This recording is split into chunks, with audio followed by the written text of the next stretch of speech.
ହୁଏତ ଆପଣ ବୁଝିପାରିବେ ପ୍ରେମ ମାନେ କ'ଣ। ତ ଶୁଣନ୍ତୁ, ସଭିଙ୍କୁ ପ୍ରେମ ନ କରିବାକୁ ଜ୍ଞାନ ଦେଉଥିବା ସେହି ମଣିଷଟି ଦିନେ ନିଜେ ମଧ୍ୟ ପ୍ରେମ କରିଥିଲା। ହଁ, ମୁଁ ବି ଦିନେ ପ୍ରେମ କରିଥିଲି।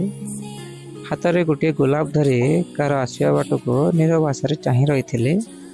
ସମୟ ଠିଆ ହୋଇଯାଇଥିଲା, କିନ୍ତୁ ମୋ ଆଶା ଚାଲିଥିଲା। କେବେ କେବେ ଅଭିମାନ କରିଥିଲି, ନିଜ ଭାବନାକୁ ନିଜ ହୃଦୟରୁ ଲୁଚେଇ ରଖିବାକୁ ଚେଷ୍ଟା କରିଥିଲି। ତଥାପି ସେ ଅଭିମାନ ଆଡ଼ରେ ପ୍ରେମଟା ଆଉ ଟିକେ ଗଭୀର ହୋଇଯାଉଥିଲା। ସବୁକିଛି ଭୁଲି ପୁଣି ଥରେ ପ୍ରେମ କରିଥିଲି, ଭାଙ୍ଗି ଯାଇଥିବା ମନକୁ ପୁଣି ଏକ ସ୍ୱପ୍ନରେ ଭରିବାକୁ। ପ୍ରେମର ଗଭୀରତା ମାପୁ ମାପୁ ଦିନେ ମୁଁ ରସାନ୍ତଳ ପର୍ଯ୍ୟନ୍ତ ଲଙ୍ଗି ଯାଇଥିଲି, ଯେଉଁଠାରେ ଭାବନା ଶବ୍ଦ ହେଉନଥାଏ, କେବଳ ନୀରବତା କଥା କହେ। ଶେଷରେ ସେହି ଗଭୀରତାର ଥଳକୂଳ ନ ପାଇ ମୁଁ ଚେତାଶୂନ୍ୟ ହୋଇପଡ଼ିଥିଲି। ନା ଡୁବିଲି ନା ବଞ୍ଚିଲି, କେବଳ ଏକ ଶୂନ୍ୟତାରେ ରହିଗଲି। ହଁ, ମୁଁ ବି ଦିନେ ପ୍ରେମ କରିଥିଲି। ଏ ଲେଖାଟି ଆପଣଙ୍କୁ ନିଶ୍ଚୟ ଭଲ ଲାଗିବ।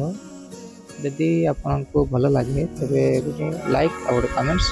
ଫାର୍ଷ୍ଟ ଟାଇମ୍ ଭିଜିଟ୍ କରିଥିଲେ ମୋ ଚ୍ୟାନେଲକୁ ସବସ୍କ୍ରାଇବ୍ କରି ରଖନ୍ତୁ, ଏମିତି ନୂଆ ନୂଆ କାହାଣୀ ଶୁଣିବା ପାଇଁ। Thank you.